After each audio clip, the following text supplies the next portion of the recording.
ಸ್ನೇಹಿತರೆ, ಕನ್ನಡ ಪ್ರೇಮಿಗಳೇ, ಶರಣ ಬಂಧುಗಳೇ, ಈ ದಿನ ಸಾಧಕರ ಜೊತೆ ಕಾರ್ಯಕ್ರಮದಲ್ಲಿ ನಮ್ಮೊಂದಿಗಿದ್ದಾರೆ ಹಿರಿಯ ನಿರ್ಮಾಪಕರು, ಚಲನಚಿತ್ರ ವಿತರಕರು, ಪ್ರದರ್ಶಕರು ಆದಂತಹ ಶ್ರೀಯುತ ಚಿನ್ನೇಗೌಡರು. ದಯಮಾಡಿ ಅವರನ್ನು ಕಾರ್ಯಕ್ರಮಕ್ಕೆ ಬರಮಾಡ್ಕೊಳ್ತಾ ಈ ಒಂದು ಕಾರ್ಯಕ್ರಮವನ್ನು ಆರಂಭ ಮಾಡೋಣ. ಸರ್ ನಮಸ್ಕಾರ, ಶರಣಾರ್ಥಿ.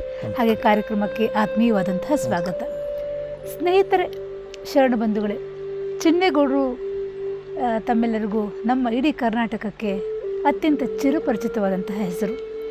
ಆ ಕಾಲದಲ್ಲಿ ಚಲನಚಿತ್ರ ನಿರ್ಮಾಣ ಅನ್ನುವಂಥದ್ದೇ ಬಹಳ ಕಷ್ಟವಾದಂತಹ ಕಾಲದಲ್ಲಿ ನಿರ್ಮಾಣ, ವಿತರಣೆ, ಪ್ರದರ್ಶನ ಹೀಗೆ ಹಲವಾರು ಜವಾಬ್ದಾರಿಗಳನ್ನು ತಮ್ಮ ಮೇಲೆ ಹೊತ್ತುಕೊಂಡು ಕನ್ನಡ ಚಲನಚಿತ್ರ ರಂಗಕ್ಕೆ ಅದ್ಭುತವಾದಂತಹ ಕನ್ನಡ ಚಲನಚಿತ್ರಗಳನ್ನು ನೀಡಿದಂತಹ ಕೀರ್ತಿ ನಮ್ಮ ಚಿನ್ನೇಗೌಡರದು. ಜೊತೆಗೆ ಕರ್ನಾಟಕ ಚಲನಚಿತ್ರ ವಾಣಿಜ್ಯ ಮಂಡಳಿಯಲ್ಲಿ ಅಧ್ಯಕ್ಷರಾಗಿ ಅವರು ಸೇವೆಯನ್ನು ಸಲ್ಲಿಸ್ತಾರೆ. ಇಡೀ ಕನ್ನಡ ನಾಡು ಗೋಕಾಕ್ ವರದಿ ಜಾರಿಗೆ ಬರಲಿ ಅನ್ನುವಂಥ ಒಂದು ದೊಡ್ಡ ಹೋರಾಟದಲ್ಲಿ ಡಾಕ್ಟರ್ ರಾಜ್ಕುಮಾರ್ ಅವರ ಜೊತೆಯಾಗಿ ತಾವೂ ಸಹ ಹೋರಾಟದ ಹಾದಿಯನ್ನು ತುಳಿತಾರೆ. ಇಂತಹ ಹಿರಿಯರು, ಅತ್ಯಂತ ಉತ್ತಮ ವಾಗ್ಮಿಗಳು ನಮ್ಮೊಂದಿಗಿರುವಂಥದ್ದು ನಮ್ಮೆಲ್ಲರಿಗೂ ಬಹಳ ಸಂತೋಷ. ಬನ್ನಿ ಕಾರ್ಯಕ್ರಮವನ್ನು ಆರಂಭ ಮಾಡೋಣ. ಸರ್, ಈಗ ಎಲ್ಲಿಂದ ಆರಂಭ ಮಾಡೋದು ಅಂತ ನಾನು ಯೋಚನೆ ಮಾಡ್ತಾ ಇದ್ದೀನಿ. ಹಾಗೆ ನೋಡಿದ್ರೆ ತಾವು ಎಲ್ಲರೂ ಅನ್ಕೋತಾರೆ ಅಂದರೆ ಚಲನಚಿತ್ರ ಅಂದರೆ ಒಂದು ಬಣ್ಣದ ಲೋಕ, ಅಲ್ಲೆಲ್ಲ ಭಾಳ ಸುಂದರವಾಗಿರುತ್ತೆ, ತುಂಬ ಚೆನ್ನಾಗಿರುತ್ತೆ ಅಂತ. ಆದರೆ ಹಾಗಲ್ಲ. ಸುಮಾರು 40-50ರ ದಶಕದಲ್ಲಿ ಅಥವಾ ಆ ಒಂದು ಕಾಲದಲ್ಲಿ ಚಲನಚಿತ್ರ ನಿರ್ಮಾಣ ಅನ್ನುವಂಥದ್ದೇ ಬಹಳ ಒಂದು ದೊಡ್ಡ ಜವಾಬ್ದಾರಿಯಾಗಿತ್ತು. ಮತ್ತು ಆ ಕಾಲಕ್ಕೆ ಕನ್ನಡ ಚಿತ್ರಗಳು ಹೆಚ್ಚು ಯಶಸ್ಸು ಸಹ ಪಡೆದಿರಲಿಲ್ಲ. ಅಂತಹ ಕಾಲದಲ್ಲಿ ಡಾಕ್ಟರ್ ರಾಜ್ಕುಮಾರ್ ಅವರ ಒಂದು ಆವಿರ್ಭಾವ ಕನ್ನಡ ಚಲನಚಿತ್ರಕ್ಕೆ ಒಂದು ದೊಡ್ಡ ಯಶಸ್ಸನ್ನು ತಂದುಕೊಡುತ್ತೆ. ತಾವು ವಿತರಕರು ಮತ್ತು ಪ್ರದರ್ಶಕರು ಆಗ್ತೀರಿ. ಜೊತೆಗೆ ಡಾಕ್ಟರ್ ಪಾರ್ವತಮ್ಮ ರಾಜ್ಕುಮಾರ್ ಅವರಂತಹ ಒಂದು ಸಹೋದರಿಯನ್ನು ಪಡೆದಂತಹ ಒಂದು ಸೌಭಾಗ್ಯ ತಮ್ಮದು. ಅವರ ಜೊತೆಯಾಗಿ ತಾವು ಸಹ ಚಿತ್ರರಂಗಕ್ಕೆ ಬರ್ತೀರಿ. ನಾನು ನನ್ನ ಪ್ರಶ್ನೆಯನ್ನು ತಮ್ಮ ಬಾಲ್ಯದಿಂದ ಆರಂಭ ಮಾಡೋಣ ಅನ್ಕೋತಾ ಇದ್ದೀನಿ. ತಮ್ಮ ಹುಟ್ಟೂರು, ತಮ್ಮ ತಂದೆ ತಾಯಿ, ಇವರೆಲ್ಲರ ಬಗ್ಗೆ ಒಂದಿಷ್ಟು ಹೇಳಿ ಸರ್. ನನಗಂತೂ ಭಾಳ ಖುಷಿಯಾಗುತ್ತೆ. ಯಾಕೆಂದರೆ ಈ ಬಸವ ಚಾನಲ್ನಲ್ಲಿ ನಾನು ಭಾಗವಹಿಸ್ತಿರೋದು ಇದೇ ಪ್ರಥಮ ಬಾರಿ. ಎಷ್ಟೋ ಸಾರಿ ನಮ್ಮನ್ನು ಬರಬೇಕು ಅಂತ ಹೇಳ್ತಾಯಿದ್ರು. ಕಾಲ ಪರಿಮಿತಿ ಇಲ್ಲದೆ ಬರೋಕ್ಕಾಗ್ತಿರಲಿಲ್ಲ. ಇವತ್ತು ಬಂದಿದ್ದೀನಿ. ನಿಜವಾಗ್ಲೂ ಕೂಡ ನಾನು ಮೊಟ್ಟಮೊದಲದಾಗಿ ಬಸವ ಚಾನಲ್ ಸಂಸ್ಥಾಪಕರಿಗೆ ನಾನು ಧನ್ಯವಾದ ಅರ್ಪಿಸ್ತೀನಿ. ನಾನು ಒಳ್ಳೆ ಪ್ರಶ್ನೆ ಕೇಳಿದ್ರಿ, ಚಿತ್ರರಂಗ ಏನು ಇದು ಅಂತ. ಹೌದು, ಚಿತ್ರ ನೋಡೋಕ್ಕೆ ಒಂದು ಗ್ಲ್ಯಾಮರ್ ಆಗಿರುತ್ತೆ ಅಷ್ಟೇ. ನಾನೆಲ್ಲರಿಗೂ ಹೇಳ್ತಾ ಇರ್ತೀನಿ, ಲೈಟ್ ಆನ್ ಆದಾಗ ಪರದೆ ಇರುತ್ತೆ, ಆಫ್ ಆದರೆ ಸಿನಿಮಾ ತೋರಿಸ್ತೀವಿ ನಾವು. ಇದು ಚಿತ್ರರಂಗ. ಇನ್ನು ಚಿತ್ರರಂಗ ನಡ್ಕೊಂಬಂದ ದಾರಿ ನಿಮಗೆಲ್ಲ ಗೊತ್ತು. ಸುಮಾರು ಆಲ್ರೆಡಿ ಚಿತ್ರರಂಗ 90 ವರ್ಷ ತುಂಬಿ 100 ವರ್ಷ ಕಾಲಿಟ್ಟಿದೆ. ನಮ್ಮ ವಾಣಿಜ್ಯ ಮಂಡಳಿ ಅಂತಕ್ಕಂಥ ಸಂಸ್ಥೆ 75 ವರ್ಷ ದಾಟಿದೆ. ಆ ಹಿಂದೆ ಈಗೇನಿದೆ ಚಿತ್ರರಂಗ ಏನು ಬೆಳೆದಿದೆ ಹಿಂದೆ ಆಗಿರಲಿಲ್ಲ. ರಾಜ್ಕುಮಾರ್ ಬಂದ ಕಾಲದಲ್ಲಿ ಆ ಚಿತ್ರರಂಗ ಕಪ್ಪು ಬಿಳುಪಿನ ಕಾಲ. ನಮಗೆಲ್ಲ ಗೊತ್ತಿರುವ ಹಾಗೆ ಡಾಕ್ಟರ್ ರಾಜ್ಕುಮಾರ್ ಅವರು ಚಿತ್ರರಂಗ ಬರೋಕ್ಕಿಂತ ಮುಂಚೆ ಮೊದಲು ನಾಟಕ ರಂಗದಲ್ಲಿದ್ದವರು. ಸುಮಾರು ನಾಟಕ ರಂಗದಲ್ಲಿ ಸುಮಾರು 18-19 ವರ್ಷಗಳ ಕಾಲ ರಂಗಭೂಮಿಯಲ್ಲಿ ಕಲಾವಿದರಾಗಿ ಗುಬ್ಬಿ ಕಂಪ್ನಿ, ಸುಬ್ಬಣ್ಣವ್ರ ಕಂಪ್ನಿ, ಈ ಥರ ಕಂಪ್ನಿ ಕೆಲಸ ಮಾಡ್ಕೊಂಡಂಥ ರಾಜ್ಕುಮಾರ್ ಅವರು ಹೇಗೆ ನಾಟಕ ರಂಗದಲ್ಲಿ ಬೆಳೆದ್ರು ಹಾಗೆ ಚಿತ್ರರಂಗದಲ್ಲೂ ಕೂಡ ಅಷ್ಟು ಎತ್ತರಕ್ಕೆ ಬೆಳೆದಿರ ಅಂತ ಹೇಳಿದ್ರೆ ತಪ್ಪಾಗಲ್ಲ. ಯಾರಿಂದ? ಅದ ಕನ್ನಡ ಅಭಿಮಾನಿಗಳು, ದೇವರುಗಳಿಂದ. ರಾಜ್ಕುಮಾರ್ ಒಬ್ಬರೇ ಹೇಳ್ತಿದ್ದು ಅಭಿಮಾನಿ ದೇವರುಗಳು ಅಂತ. ಅಭಿಮಾನಿ ದೇವರು ಯಾಕೆ ಹೇಳಿದ್ರು ಅನ್ನೋದಕ್ಕೆ ಒಂದೇ ಸಣ್ಣ ನಿದರ್ಶನ ನಿಮ್ಗೆ ಹೇಳ್ಬಿಡ್ತೀನಿ. ಒಂದ್ಸಲ ತಿರುಪತಿಗೆ ರಾಜ್ಕುಮಾರ್ ಅವರು ಈ NT ರಾಮರಾವ್ ಮುಖ್ಯಮಂತ್ರಿ ಆಗಿದ್ದಾಗ ರಾಜ್ಕುಮಾರ್ ಅವ್ರನ್ನ, ರಜನಿಕಾಂತ್ ಅವ್ರನ್ನ ಅಲ್ಲಿ ಟ್ರಸ್ಟಿಗೆ ಸದಸ್ಯರಾಗಿ ಮಾಡ್ತಾರೆ, ಡೈರೆಕ್ಟರಾಗಿ ಮಾಡ್ತಾರೆ. ಆವಾಗ ರಾಜ್ಕುಮಾರ್ ಅವರು ಅವ್ರನ್ನ ಕರೆಸ್ತಾರೆ ತಿರುಪತಿಗೆ ಬರಬೇಕು. ಅವ್ರು ಹೋಗ್ಬೇಕಾರಲ್ಲಿ ಎಲ್ಲ ಕ್ಯೂನಲ್ಲಿ ರಾಜ್ಕುಮಾರ್ ಬೇಕಾದ್ರೆ ನೇರವಾಗಿ ಹೊರಟೋಗ್ಬೋದಾಯಿತು. ಬೇಡ, ಭಕ್ತರೇ ಹೋಗ್ತಾರೆ, ನಾನು ಕೂಡ ಕ್ಯೂನಲ್ಲೇ ಹೋಗಬೇಕು ಅಂತ ಹೇಳಿ ಆ ಕ್ಯೂನಲ್ಲಿ ಸಾರ್ತಿ ಸಲ ನಿಂತಿರ್ತಾರೆ. ಆ ನಿಂತಿದ್ದಾಗ ಎಲ್ಲ ಅಕ್ಕಪಕ್ಕದ ನೋಡ್ತಾ ಜನ ಇರ್ತಾರೆ, ನಮ್ಮ ಊರು ಯಾರು ಇದ್ದೇ ಇರ್ತಾರೆ. ಅಣ್ಣ ನೀವು ಬಂದುಬಿಟ್ಟಿದ್ರಿ, ನೀವು ಏನಣ್ಣ ನೀವು ಹೀಗೆ ಬಂದಿದ್ದೀರಿ, ನಿಮ್ಮನ್ನು ನೋಡಿದ್ರೆ ವೆಂಕಟೇಶ್ ದೇವ್ರು ನೋಡ್ದಂಗೆ ಆಗುತ್ತೆ ಅಂತ ಆ ಮಾತು ಕಿವಿ ಬಿಡುತ್ತೆ. ಅರೆ ಅವರು ನನ್ನನ್ನು ಕೇಳ್ತಾ ಇದ್ದಾರೆ, ನಿಮ್ಮಲ್ಲಿ ನಾವು ದೇವ್ರು ನೋಡ್ದಂಗೆ ಆಯಿತು ಅಂತ. ಹಾಗಾದರೆ ನನ್ನಲ್ಲಿ ದೇವ್ರದ ಮೇಲೆ ಅವರು ದೇವ್ರು ಇರಬೇಕಲ್ವ? ಅದಕ್ಕೋಸ್ಕರ ರಾಜ್ಕುಮಾರ್ ಅಂದಿನಿಂದ ಅಭಿಮಾನಿ ದೇವರುಗಳು ಅಂತ ಹೇಳಲಿಕ್ಕೆ ಶುರು ಮಾಡಿ. ಇದು ಒಂದು ರಾಜ್ಕುಮಾರ್ ಅವರು ನಡೆದು ಬಂದ ದಾರಿ. ಅಂದರೆ ರಾಜ್ಕುಮಾರ್ ಅವರು ಸಿನಿಮಾಗೆ ಬಂದಂಥ ಕಾಲದಲ್ಲಿ ನೀವು ಹೇಳಿದ್ರಿ ಹೇಗಿತ್ತು ಅಂತ. ನಾನು ಅವಾಗ ನನಗೆ 12-13 ವರ್ಷ. ನನಗೆ ಅವಾಗ ರಾಜ್ಕುಮಾರ್ ಅವರು ಐ ಥಿಂಕ್ ಚಿತ್ರದುರ್ಗದಲ್ಲಿ ನಾಟಕ ಕಂಪ್ನಿ ಇರ್ತಾರೆ. ಮದುವೆ ಮಾಡಬೇಕು ಅಂತ ಹೇಳಿದಾಗ ಆಗ ರಾಜ್ಕುಮಾರ್ ತಂದೆ ತೀವ್ರ 1 ವರ್ಷ ಆಗಿರುತ್ತೆ. ನಿಮಗೆಲ್ಲ ಗೊತ್ತಿರುತ್ತೆ, ರಾಜು ತಂದೆ ತೀವ್ರ ವರ್ಷದಲ್ಲಿ ಮದುವೆ ಮಾಡಬೇಕು ಅಂತ ನಮ್ಮ ಹಿಂದೆ ಪದ್ಧತಿ ಇರ್ತದೆ. ಅದು ಹೆಣ್ಣು ಕೇಳ್ಕೊಂಡು ಬರ್ತಾರೆ. ನನಗೆ ಚೆನ್ನಾಗಿ ಜ್ಞಾಪಕ, ಸಾಲಿಗ್ರಾಮದಲ್ಲಿದ್ದೆ ನಾನು, ಸಿಂಗಾನವರು, ನಾವೆಲ್ಲ ನಂಜೇಗೌಡ ಸಾಲಿಗ್ರಾಮ ಬಂದುಬಿಟ್ಟಿರ್ತೀವಿ. ಅಲ್ಲಿದ್ದ ನಮ್ಮ ರಾಜ್ಕುಮಾರ್ ಅವರು ನಾಟಕ ಕಂಪ್ನಿಲಿ ಇದ್ರಲ್ಲ, ಅವ್ರು ನೋಡಿ ಗೊತ್ತಾರೆ, ಎಲ್ಲ ಕೂದಲು ಬಿಟ್ಕೊಂಡು ಮಾಡಿಕೊಂಡು ಬರ್ತಾರೆ, ಹೆಣ್ಣು ಕೇಳಕ್ಕೆ ಬರ್ತಾರೆ. ಆಗ ನಮಗೂ ಬಡತನ, ರಾಜ್ಕುಮಾರ್ ಅವ್ರಿಗೂ ಬಡತನ, ನಮಗೂ ಬಡತನ. ನಾವು ಆಗ ಶ್ರೀಮಂತರಲ್ಲ, ಅವರು ಆಗ ಶ್ರೀಮಂತರಲ್ಲ. ಅವ್ರು ಬಡತನ ಇದ್ದರೂ ಕೂಡ ಗೌರವ ಮರ್ಯಾದೆ ಕೊರತೆ ಏನಿರಲಿಲ್ಲ ಅಲ್ಲಿ. ರಾಜ್ಕುಮಾರ್ ಅವರು ಅದು ಶಿಸ್ತ್ರ ಜೀವನ, ನಮ್ಮ ತಂದೆ ಮೇಸ್ಟ್ರು, ಸಂಗೀತ ಮಾಸ್ಟ್ರು, ನಮ್ಮ ಈ ಜೀವನ. ಆಗ ಹೀಗೆ ಮದುವೆ ಮಾಡೋಕ್ಕಾಗಲ್ಲಪ್ಪ ಅಂತ ಹೇಳಿ ಕಳಿಸ್ಬಿಡ್ತೀವಿ. ಆಮೇಲೆ ನಮ್ಮ ಅತ್ತೆ ಬಂದು ಕೂತ್ಕೊಂಡು, ರಾಜ್ಕುಮಾರ್ ತಾಯಿ ಲಕ್ಷ್ಮಮ್ಮ ಬಂದು ಕೂದಿಲ್ಲಪ್ಪ ಆಗೋದಿಲ್ಲ, ಯಾಕೆ ನಿಮಗೆಲ್ಲ ಗೊತ್ತಿದೆ, ನಮ್ಮ ಯಜಮಾನರು ಬದುಕಿದ್ದಾಗಲೇ ಪಾರ್ವತಮ್ಮ 1 ತಿಂಗಳು ಮಗು ನಂಜನಗೂಡಿನಲ್ಲಿ ನಾಟಕಕ್ಕೆ ಬಾಡಕ್ಕೆ ಬಂದಾಗ ಪುಟ್ಸ್ವಾಮಪ್ಪನವ್ರು, ನಮ್ಮ ಮಾವ ಪುಟ್ಸ್ವಾಮಪ್ಪನವರು ಮಾತು ತೊಗೊಂಡಿರ್ತಾರೆ ನಮ್ಮ ತಂದೆಯವ್ರ ಇಲ್ಲಪ್ಪ ಈ ಮಗು ನನ್ನ ಮಗಳಿಗೆ ಕೊಡಬೇಕು ಅಂತ. ಅದು ಯಾವುದು ಸ್ವಾರಸ್ಯ ಘಟನೆ ಹೇಳ್ಬಿಡ್ತೀನಿ. ಯಾತಕ್ಕೆ ಅಂತಂದರೆ ಅವ್ರು ಭಾಳ ಚೆನ್ನಾಗಿ ಹೇಳ್ತಾರೆ. ನಮ್ಮ ಅಜ್ಜಿ ಹೇಳೋರು, ನಮ್ಮ ತಂದೆ ತಾಯಿ ಲಕ್ಷ್ಮಮ್ಮ ಅಂತಿದ್ರು. ಅವ್ರು ಹೇಳಿದ್ರು, ಲಕ್ಷ್ಮಿ ಯಾವ್ದು ಗೊತ್ತೇ ಮಗುಗೆ ನಾನು ಕೇಳ್ತಾ ಇದ್ದೀನಿ, ಈ ಪಿಲ್ಟುನ ತೊಡೆ ಮೇಲೆ ಹಾಕ್ಕೊಂಡು ಅವಳು ನನ್ನ ಹೆಂಡತಿ ಕಪ್ಪಗಿದ್ದಾಳೆ, ಅಪ್ಪಯ್ಯ ಅಂತ ನನ್ನ ತಂದೆ ಹೆಸರು ಅಪ್ಪಾಜಿ ಕೊಡೋದು, ಅಪ್ಪಯ್ಯ ಅಂತ ಕರೆಯೋರು. ಅಪ್ಪಯ್ಯನ ಹೆಂಡತಿನೂ ಕೂಡ ಕರಗಿದ್ದಾಳೆ, ನನ್ನ ಮಗನೂ ಕೆಂಪಗಿದ್ದಾನೆ, ನಾನು ಕೆಂಪಗಿದ್ದೀನಿ, ನಮ್ಮ ಅಪ್ಪಯ್ಯನೂ ಕೆಂಪಗಿದ್ದಾನೆ, ಇವಳು ಕರಗಿದ್ದಾಳೆ, ಅದು ನನ್ನ ಮಗನಿಗೆ ಇವಳನ್ನೇ ಕೊಡಬೇಕು ಅಂತ ಮಾತು ತಗೋತಾರೆ. ನೋಡಿ, ಯಾರು ಆ ಕಾಲದಲ್ಲಿ ಮಾತು ಕೊಟ್ಟಿದ್ದು, ಸುಮಾರು 18-20 ವರ್ಷದಿಂದ ಮಾತು ಕೊಟ್ಟಿದ್ದು, ಅದನ್ನು 54 ವರ್ಷ ರಾಜ್ಕುಮಾರ್ ಬಂದು ನನ್ನ ಮಗಳು, ನಮ್ಮ ತಂದೆ ಮಾತು ಕೊಟ್ಟಿದ್ದೀನಿ, ಮಾಡ್ಕೊಳ್ಳಿ, ಯಾರು ಬರಬೇಕು ಕಾಲದಲ್ಲಿ ಹೇಳಿ ಅಲ್ವಾ? ಅದೊಂದು ನಿದರ್ಶನ. ಅಂದರೆ ಭಗವಂತ ನಂಜನಗೂಡಿನಲ್ಲೇ ಮಾತು ತೊಗೊಂಡಿದ್ದು, ನಂಜನಗೂಡಿನಲ್ಲೇ ಮಕ್ಕಳು ಮದುವೆ ಆಗಿದೆ 53ನೇ ಇಸ್ವಿನಲ್ಲಿ. ನೋಡಿ ಹೆಂಗೆ ಕಾಗದ ಶ್ರೀಕಂಠೇಶ್ವರನ ಆಶೀರ್ವಾದ ದಯ ಆಗಿದ್ದು ನೋಡಿ, ಇದೊಂದು ನಿದರ್ಶನ. ನಮ್ಮಕ್ಕ ಮದುವೆಯಾಗಿ ಆಮೇಲೆ ರಾಜ್ಕುಮಾರ್ ಅವರು ಮದ್ರಾಸಿಗೆ ಬೇಟಕಣ್ಣಪ್ಪ ಚಿತ್ರಕ್ಕೆ ಹೋಗ್ತಾರೆ, ನಿಮಗೆಲ್ಲ ಗೊತ್ತಿದೆ. ಸರ್, ತಾವು ಈಗ ರಾಜ್ಕುಮಾರ್ ಅವರು ಮದುವೆ ಆದ ಸಮಯದಲ್ಲಿ ತಮ್ಮ ವಯಸ್ಸೆಷ್ಟು? ನನ್ನ 14 ವರ್ಷ. ನಿಮ್ಗೆ ಏನು ಜ್ಞಾಪಕ ಇದೆ ಮದುವೆ ಬಗ್ಗೆ? ಚೆನ್ನಾಗಿ ಜ್ಞಾಪಕಮ್ಮ, ಚೆನ್ನಾಗಿ ಜ್ಞಾಪಕ ನನಗೆ. ನಾವೆಲ್ಲರೂ ಕೂಡ ಅವಾಗೇನು ಈ ಥರದ ಕಾರ್ಗೆ ಸೌಕರ್ಯ ಇರಲಿಲ್ಲ. ನಾವೆಲ್ಲರೂ ಕೂಡ ಸಾಲಿಗ್ರಾಮದಿಂದ ಬಸ್ನಲ್ಲಿ ನಂಜನಗೂಡಿಗೆ ಹೋದ್ವಿ. ನಾವೆಲ್ಲ ಹೋಗಿ ಇಳಿದಿದ್ದೀವಿ. ಇನ್ನು ರಾಜ್ಕುಮಾರ್ ನಾಟಕ ಕಂಪ್ನಿ ಬಂದಿರಲಿಲ್ಲ. ಅವರು ಮದುವೆ ಗಂಡು ಬಂದಿಲ್ಲ ಎಲ್ಲ ಆತಂಕ ಇತ್ತು. ಆವಾಗ ಎಲ್ಲ ನಮ್ಮ ರಾಜ್ಕುಮಾರ್ ತಾಯಿ, ರಾಜ್ಕುಮಾರ್ ತಂಗಿ ಲಕ್ಷ್ಮಿ, ನಾಗಮ್ಮ, ಶಾರದಮ್ಮ ಅವರೆಲ್ಲ ಬಂದುಬಿಟ್ಟಿದ್ರು. ರಾಜ್ಕುಮಾರ್ ಚಿಕ್ಕಪ್ಪ ಬಸವನಗೇಗೌಡ ಅಂತ, ಅವ್ರು ಸಿಂಗನೂರಿಂದ, ಅವಾಗೆಲ್ಲ ಗೊತ್ತು ಮದುವೆ ಅಂದರೆ ಕಜ್ಜಾಯಿ ಬೋಂದಿ ಎಲ್ಲ ಅಲ್ವಾ. ಅವರೆಲ್ಲ ದೊಡ್ಡ ದೊಡ್ಡ ಹಂಡೆಗಳಲ್ಲಿ ಮಾಡಿಸ್ಕೊಂಡು ಮಡಗಿದ್ದಾರೆ. ನನಗೆ ಚೆನ್ನಾಗಿ ಜ್ಞಾಪಕ, ಅದು ಚೆನ್ನಾಗಿ ಗೊತ್ತು ನನಗೆ. ಆಮೇಲೆ 4-5 ಗಂಟೆಗೆ ಬಂದರು ರಾಜ್ಕುಮಾರ್ ಅವರು, ವರದಪ್ಪ ಅವರು. ಅಲ್ಲಿ ನಂಜನಗೂಡಲ್ಲಿ ರಾಣಪ್ಪ ಛತ್ರ ಅಂತ, ಅಲ್ಲಿ ಮದುವೆ ಆಗಿದ್ದು. ಅದೊಂದು ವಿಶೇಷ.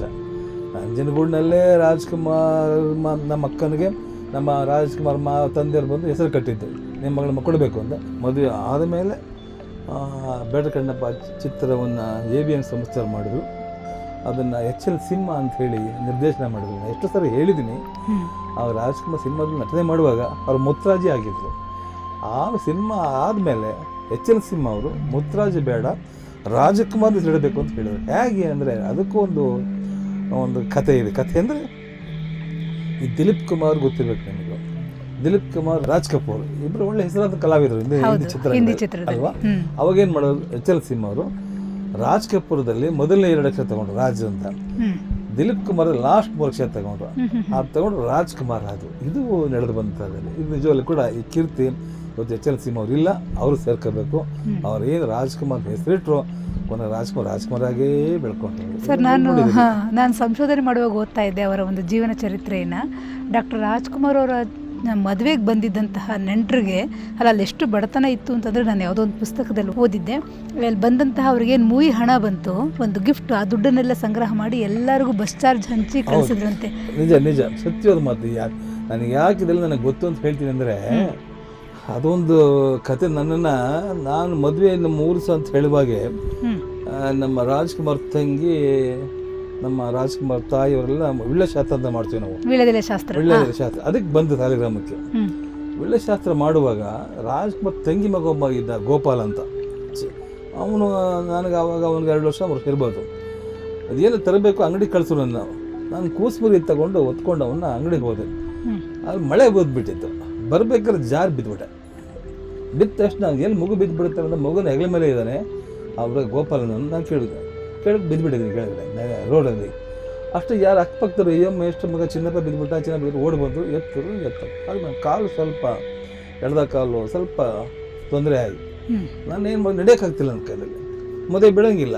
ಹಾಗೇನೆ ನನ್ನ ಕರ್ಕೊಂಡು ಅದೇನು ಕಟ್ಟೇನೋ ಹಾಕ್ಸಿ ಕರ್ಕೊಂಡು ನನ್ನ ಕರ್ಕೊಂಡು ನಮ್ಮ ತಂದೆ ತಾಯಿ ಅಲ್ಲಿ ಒಂದು ರೂಮಲ್ಲಿ ಕೂರಿಸ್ಕೊಂಡಿದ್ರು.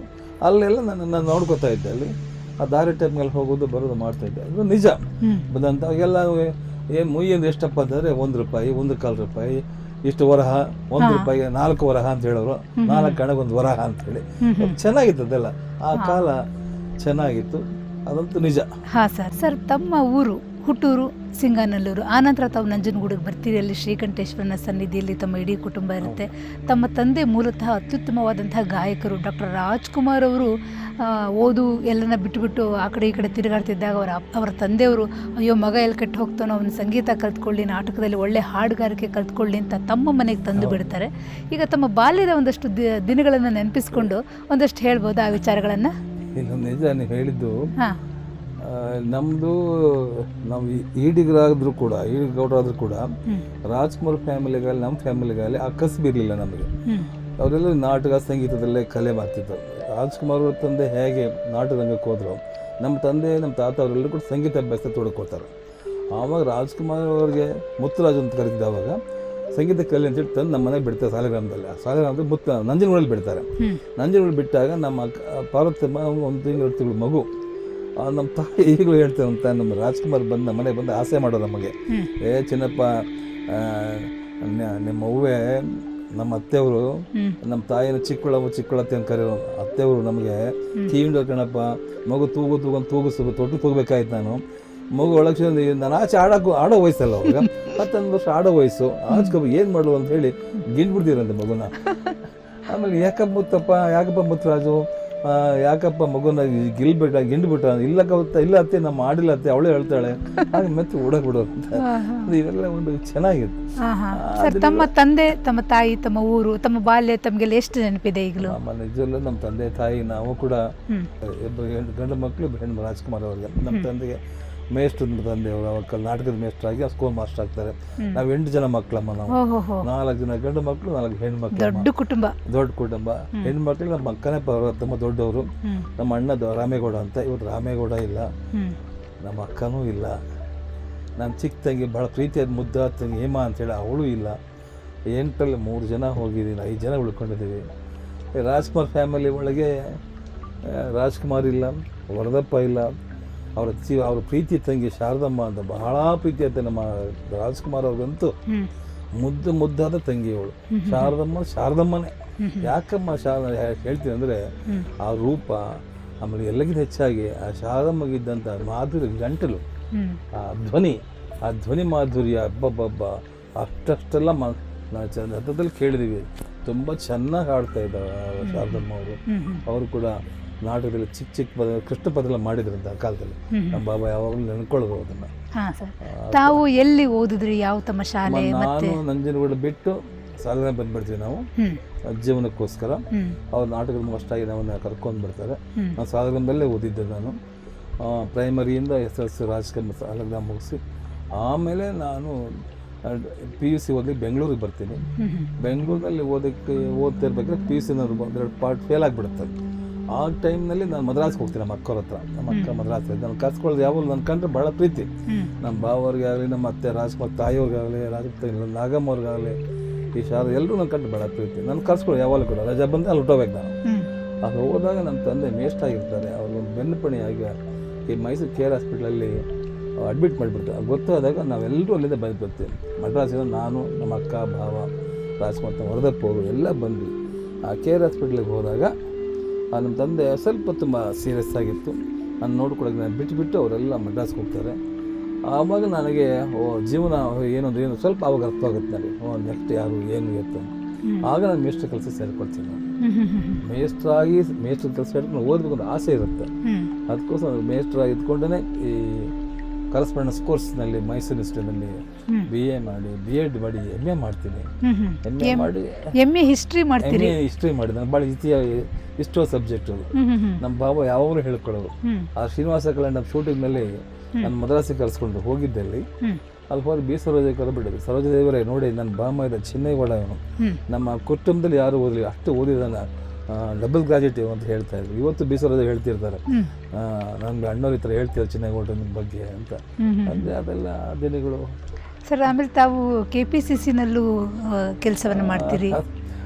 ಇದು ರಾಜ್ಕುಮಾರ್ ಅವ್ರಿಗೆ ರಾಜಕೀಯ ಇಷ್ಟ ಇಲ್ಲ. ನಾನೆಲ್ಲರೂ ನಮಗೆ ಕರೆಯೋರು ಅವಾಗ. ನಾನು ಹೇಳಿಲ್ಲಪ್ಪ, ನಾನು ರಾಜ್ಕುಮಾರ್ ಯಾವ್ದು ಇಷ್ಟ ಕೆಲಸ ಮಾಡಲ್ಲ ಅಂತ ಹೇಳಿದೆ. ನಾನು ಯಾವಾಗ 92ನಲ್ಲಿ ವಜ್ರಶ್ರೀ ಹೊರಗಡೆ ಬಂದ ಮೇಲೆ ವಜ್ರಶ್ರೀ ಹಂಚಿಕೆ ಸಂಸ್ಥೆಯಲ್ಲಿ 80ನೇ ವರ್ಷ ಪ್ರಾರಂಭ ಮಾಡಿದ್ವಿ. 92 ನಾನು ನೋಡ್ಕೊಂಡಿದ್ದೆ. ಆ ಮಕ್ಳು ದೊಡ್ಡವರಾದ್ಮೇಲೆ ನಮ್ಮ ಅಕ್ಕ ಅಪ್ಪ ಮಕ್ಳು ದೊಡ್ಡವರಾಗಿದ್ದಾರೆ ಕಣಯ್ಯ, ಏನಪ್ಪ ಅಂದರು. ಆಯ್ತು ಅದು ಮಾಡ್ಕೊಳ್ಳಿ ಅಂದ್ಬಿಟ್ಟು ನಾನು ಹೊರಗಡೆ ಬಂದ ಮೇಲೆ ಆ SM ಕೃಷ್ಣ ಅವರು ಪ್ರೆಸಿಡೆಂಟ್ ಆಗಿದ್ರು. ಅವ್ರ ಕಾಲದಲ್ಲಿ ನಾನು ಸೇರ್ಕೊಂಡಿದ್ದೆ. ಅವರು ಕಾಂಗ್ರೆಸ್ ಸರ್ಕಸ್ ಭಾಗವಹಿಸಿದೆ. ಏನೇ ರಾಜನ ಟ್ರೀಟ್ ಕೊಡ್ತೀನಿ ಅಂತ ಹೇಳಿದ್ರು, ಅದು ಏನು ಕಾರಣ ಅಂತ ಕೊಡಲಿಲ್ಲ, ಅದು ಬಿಟ್ಟೆ ಅಂದ್ಕೊಂಡು ಈಗಲೂ ಕೂಡ ಅಲ್ಲಿದ್ದೇನೆ. ಎಷ್ಟೋ ಸಾರಿ ಎಲೆಕ್ಷನ್ ಟೈಮ್ನಲ್ಲಿ ನನ್ನನ್ನು ಪ್ರಚಾರ ಸಮಿತಿಯಲ್ಲಿ ಇಟ್ಕೊಂಡಿದ್ರು. ಒಂದು ಸಾರಿ ನಮ್ಮ ತುಂಬ ಜನ ದೇಶಪಾಂಡೆ ಅವರು ಅವರೆಲ್ಲ ಕಾಲದ ಅಧ್ಯಕ್ಷ ಆಗಿದ್ದಾಗ ನನ್ನ ಕರೆಸ್ಕೊಂಡು ನಾನು ಸೇವೆ ಮಾಡ್ತಿದ್ದೆ. ಅಂದರೆ ಸೇರ್ಬೇಕು ಮತ್ತು ಅವರೇ ನೀರಿದ್ದಂಗೆ ಇದ್ದೀನಿ ಅಷ್ಟೇ, ಬೇಕು ಬೇಡ ಆಸಕ್ತವಾಗಿ ನಾನು ಜಾಸ್ತಿ. ನನಗಿದು ಇಷ್ಟವಾದ ಫೀಲ್ಡು ನಮ್ಮ ಸಿನಿಮಾ ರಂಗ ನನಗೆ. ಸರ್, ಈಗ ಅತ್ಯಂತ ಒಂದು ಮುಖ್ಯವಾದ ಘಟ್ಟದ ಬಗ್ಗೆ ನಾವು ಹೆಚ್ಚು ಮಾತಾಡಲೇಬೇಕಾಗತ್ತೆ. ಆ ಕಾಲಕ್ಕೆ ಕನ್ನಡ ಚಲನಚಿತ್ರಗಳಿಗೆ ಶೂಟಿಂಗ್ ಮಾಡಬೇಕು ಅಂತಂತಂದರೆ ದಿನ ಹಗಲಿನಲ್ಲಿ ಕೊಡ್ತಾ ಇರಲಿಲ್ಲ, ಬರೀ ರಾತ್ರಿ ಮಾಡ್ತಾಯಿದ್ರು. ಯಾಕೆ ಅಂತಂದರೆ ಆವಾಗ ಹೆಚ್ಚು ಇನ್ಕಮ್ ಇರಲಿಲ್ಲ. ದೊಡ್ಡ ದೊಡ್ಡ ಹೀರೋಗಳು ಅಂದರೆ ರಾಜ್ಕುಮಾರ್ ಬರುವವರೆಗೂ ಅಂಥ ಒಂದು ದೊಡ್ಡ ಹಣವನ್ನು ತಂದು ಕೊಟ್ಟಿರಲಿಲ್ಲ. ಖಂಡಿತವಾಗಿ ನಿಮಗೆ ಚೆನ್ನಾಗಿ ಗೊತ್ತು. ನಮ್ಗೆ ಹೇಳ್ತೀನಿ, ನಾನು PUC ಓದ್ಬೇಕಾದ್ರೆ 1959ನಲ್ಲಿ ಅವನು ಸಹ ಮದ್ರಾಸ್ಗೆ ಹೋಗಿದ್ದೆ. ನಾನು ಕಂಜೂರು ಇರ್ತಾ ಇದ್ದೆ. ಅಲ್ಲಿ ಹೋದಾಗ ನಾನು ನೋಡ್ತಾ ಇದ್ದೆ ರಾಜ್ಕುಮಾರ್ ಎಲ್ಲ ಮಲಗಿರು. ಯಾಕೆ ಅಂತಂದರೆ ಇಲ್ಲಪ್ಪ ನೈಟ್ ಶೂಟಿಂಗು ಅನ್ನೋದು. ಅಲ್ಲಿ ಕನ್ನಡದವ್ರಿಗೆ ಶೂಟಿಂಗ್ ಕೊಡ್ತಿರ್ಲಿಲ್ಲ. ಬೆಳಗ್ಗೆ ಅವಾಗ ಬ್ಲ್ಯಾಕ್ ಆ್ಯಂಡ್ ವೈಟ್ ಕಾಲ. ಅವಾಗ ರಾತ್ರಿ 9 ಗಂಟೆಗೆ ಕೊಡೋರು, ಪುನಃ ಬೆಳಗ್ಗೆ 5 ಗಂಟೆ ಮುಗಿಸ್ಕೊಂಡು ಬಂದಿಡಬೇಕು. ಪುನಃ ಬೆಳಗ್ಗೆ ಎಲ್ಲ ತೆಲುಗು ತಮಿಳು ಹಿಂದಿ ಕೊಡ್ತೇವೆ, ನಮ್ಗೆ ಕೊಡ್ತಿರಲಿಲ್ಲ. ಆ ಕಾಲದಲ್ಲಿ ರಾಜ್ಕುಮಾರ್ ಬೆರಟು ಕಣ್ಣಪ್ಪ ಆದಮೇಲೆ ನೆಕ್ಸ್ಟ್ ಬಂದು ಸೋದರಿ ವೈಲೇಶ್ವರ ಅವೆಲ್ಲ ಬತ್ತಲ್ಲ, ಅಲ್ಲಿ ನಾವು ನೈಟ್ ಟೈಮ್ ನೋಡ್ತಾ ಇದ್ವಿ. ನೈಟೆಲ್ಲ ಶೂಟಿಂಗ್ ಮಾಡಬೇಕು, ಬೆಳಗ್ಗೆ ಬರಬೇಕು. ಇದು ಆ ಕಾಲ ಇತ್ತು. ಯಾವಾಗ ರಾಜ್ಕುಮಾರ್ ಹೇಗೆ ಬೆಳೆದ್ರು, ಅವರು ಬೆಳೆದಂಗೆ ಚಿತ್ರರಂಗೂ ಬೆಳೀತು. ಆಮೇಲೆ ಗೊತ್ತಾಯಿತು, ಕನ್ನಡದಲ್ಲಿ ಮಾರ್ಕೆಟ್ ಇದೆ ಅಂತ ತೋರಿಸ್ಕೊಟ್ಟಿದ್ದು ರಾಜ್ಕುಮಾರ್ ಅವರು. ಆಮೇಲೆ ನಮ್ಮ GVR ಅವರು, ನರಸಿಂಹರಾಜ್ ಅವರು, ಬಾಲನವರು, ಇವರೆಲ್ಲ ಬಂದ ಮೇಲೆ ಚಿತ್ರರಂಗ ಎಲ್ಲ ಗೊತ್ತು. ಆಮೇಲೆ ಏನೇನಾಯಿತು ಅಂತ ಗೊತ್ತು. ಹೌದು ಸರ್. ಆಮೇಲೆ ಒಂದು ಡಾಕ್ಟರ್ ರಾಜ್ಕುಮಾರ್ ಅವರು ಅವರ ಸಿನಿಮಾಗಳು ಎಷ್ಟು ಯಶಸ್ಸನ್ನು ಕಾಣುತ್ತೆ, ಪ್ರತಿಯೊಂದು ಚಿತ್ರವೂ ಸೂಪರ್ ಹಿಟ್ ಆಗುತ್ತೆ. ಈ ಎಲ್ಲ ಕಾರಣಗಳು ಮತ್ತು ಡಾಕ್ಟರ್ ರಾಜ್ಕುಮಾರ್ ಅವರ ಅಭಿಮಾನಿ ಬಳಗ ಒಂದು ದೊಡ್ಡ ಸಮುದ್ರದಂತೆ, ಸಾಗರದಂತೆ ಅವರ ಹಿಂದೆ ಬರುತ್ತೆ. ಡಾಕ್ಟರ್ ರಾಜ್ಕುಮಾರ್ ಅವರಿಗೆ ಒಂದಿನ ಆಶ್ಚರ್ಯ ಆಗುತ್ತೆ, ಏನಪ್ಪ ಇಷ್ಟು ದೊಡ್ಡ ಅಭಿಮಾನಿ ಬಳಗವನ್ನು ನಾನು ಕಟ್ಕೊಂಡಿದ್ದೀನಿ ಅಂತ. ಆನಂತರ ತಮ್ಮ ಅಕ್ಕ ಅವರು ಅಂದರೆ ಡಾಕ್ಟರ್ ಪಾರ್ವತಮ್ಮ ರಾಜ್ಕುಮಾರ್ ಅವರು ಇಷ್ಟು ದಿನ ಅವರು ನಿರ್ಮಾಣ, ಹಂಚಿಕೆ ಅಂಥದ್ದೆಲ್ಲ ಇರಲ್ಲ, ಕೇವಲ ರಾಜ್ಕುಮಾರ್ ಅವರು ಕಲಾವಿದರು, ಆಕ್ಟರ್. ಆನಂತರ ತಮ್ಮ ಅಕ್ಕ ಅವರೇ ಒಂದು ಚಿತ್ರ ನಿರ್ಮಾಣಕ್ಕೆ ತೊಡಕೋತಾರೆ. ಸರ್, ಅದ್ರ ಬಗ್ಗೆ ಆ ಸಮಯದಲ್ಲಿ ತಾವಿದ್ರ ಹೆಚ್ಚು ಯಾವ ಸಿನಿಮಾ ಅವ್ರ ಜೊತೆ ಕೆಲಸ ಮಾಡೋಕ್ಕೆ ಸಾಧ್ಯ ಆಯಿತು? ನಾನು 80 ದಿವಸ ನಮ್ಮ ಅಕ್ಕನ ಕರ್ಕೊಂಡು ಬರ್ತಾರೆ.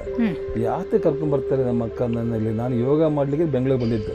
ನಾನು ಹಂಚಿಕಾ ಸಂಸ್ಥೆ ಕೂತ್ಕೋಬೇಕು ಅಂತ ಬಂದೇನಲ್ಲ. ನಾನು ಯೋಗ ಮಾಡಿದ್ರೆ ನನಗೆ ಆಸ್ತಮಾ ಇತ್ತು. ಆ್ಯಕ್ಚುಲಾಗಿ ಆಸ್ತಮಾ ಯೋಗ ಮಾಡಿ ಹೋಗುತ್ತೆ ಅಂತೇಳಿ ನಮ್ಮ ಭಾವರು ನಮ್ಮ ಅಕ್ಕನ ನಮ್ಮ ಊರಿಗೆ ಕಳಿಸ್ತಾರೆ. ಅವ್ರ ಜೊತೆ ಬಂದು ನಾನು ಯೋಗ ಮಾಡ್ತಿದ್ದೆ ಪ್ಯಾಲೇಸಲ್ಲಿ. HF ನಾಯ್ಕರ್ ಅಂತೇಳಿ ಯೋಗ ಹೇಳ್ಬೋದು. ಅಲ್ಲಿ ಮಾಡುವಾಗ ಆ ಯೋಗದಿಂದ ಈ ಯೋಗ ಬಂತು ನನಗೆ. ನಿಜವಾಗೂ ಅವತ್ತು ಯಾತಕ್ಕೋಸ್ಕರ ರಾಜ್ಕುಮಾರ್ ಅವರು ನಮ್ಮ ಅಕ್ಕ ಅವರು ಈ ಸಂಸ್ಥೆ ಮಾಡಿದ್ರಪ್ಪ ಅಂತ ಹೇಳಿದ್ರೆ, ಒಂದು ಜನಗಳೊಂದು ಅಭಿಪ್ರಾಯ ಇತ್ತು, ಏನು ರಾಜ್ಕುಮಾರ್ ಹಾಕೊಂಡು ಮಾಡಿದ್ರೆ ನಮಗೆ ದುಡ್ಡು ಬರೋದಿಲ್ಲ, ಲಾಸ್ ಆಗುತ್ತೆ ಅಂತ. ಆಗ ನಮ್ಮ ಭಾವ ಹೇಳೋರು ನಮ್ಮ ಅಕ್ಕನಿಗೆ, ಭಾರತ್ ನಮ್ಮಿಂದ ತೊಂದರೆ ಆಗೋದ್ರೆ ಯಾಕೆ ಮಾಡಬೇಕು ನಾವು, ಬೇಡ ಊರಿಗೆ ಹೊಟ್ಟೋಗೋಣ ಬೇಡ ಅಂತ. ಯಾಕ್ರಿ ಎದುರ್ಕೋತೀರ ನೀವು, ನನಗೆ ಗೊತ್ತಿರಿ, ನಾನೇ ಮಾಡ್ತೇನೆ ಬಿಟ್ಟರೆ ಪ್ರೊಡಕ್ಷನ್, ನಿಮ್ಗೆ ಯಾಕೆ ಅಂತ ಹೇಳಿ ಹಠ ತೊಟ್ಟು ಆ ವಜ್ರೇಶ್ವರಿ ಹಂಚಿಕಾ ಸಂಸ್ಥೆಯನ್ನು ಮಾಡಿ ಅದ್ರ ಚಿತ್ರ ನಿರ್ಮಾಣ ಮಾಡೋಕ್ಕೆ ಶುರು ಮಾಡಿದ್ರು. ಮೊದಲನೇ ಚಿತ್ರವಾಗಿ ವಸಂತ ಗೀತೆ, ತಾಯಿ ತಕ್ಕ ಮಗ.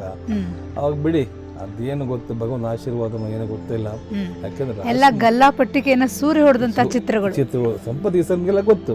ಇಡೀ ಉತ್ತರ ಕನ್ನಡದ ನಮ್ಮ ಹಳೆಯ ಮೈಸೂರಿಗಿಂತ ಉತ್ತರ ಕನ್ನಡದ ರಾಜ್ಕುಮಾರ್ ಅಷ್ಟೊಂದು ತಂದು ಕೊಡ್ತು. ಯಾಕೆ ಹಂಚಿಕೆ ಸಂಸ್ಥೆ ಮಾಡಿದ್ರು ನಮ್ಮ ಅಕ್ಕ ಅಂತಂದ್ರೆ, ಪಿಕ್ಚರ್ ಮಾಡಿದ್ರೆ ಆ ಕಡೆ ಎಲ್ಲ 2 ಲಕ್ಷ ಕೊಡ್ತೀವಿ 3 ಲಕ್ಷ ಕೊಡ್ತೀವಿ ಅಂತ ಹೇಳೋರು. ಬೇಡ, ನಾವೇ ಒಂದು ಹಂಚಿಕೆ ಸಂಸ್ಥೆ ಮಾಡಬೇಕು. ಆ ಚಂದ್ರಿಕಾ ಮೂವೀಸ್ ಅಂತ ಹಂಚಿಕೆ ಸಂಸ್ಥೆ ಹುಬ್ಳಿಯಲ್ಲಿ ಮಾಡಿದಾಗ ರಾಜಕುಮಾರ್ ಏನು ಬೆಳಗ್ಗೆ ಬರುತ್ತೆ ಅನ್ನೋದು ಅಲ್ಲಿ ಗೊತ್ತಾಯ್ತು.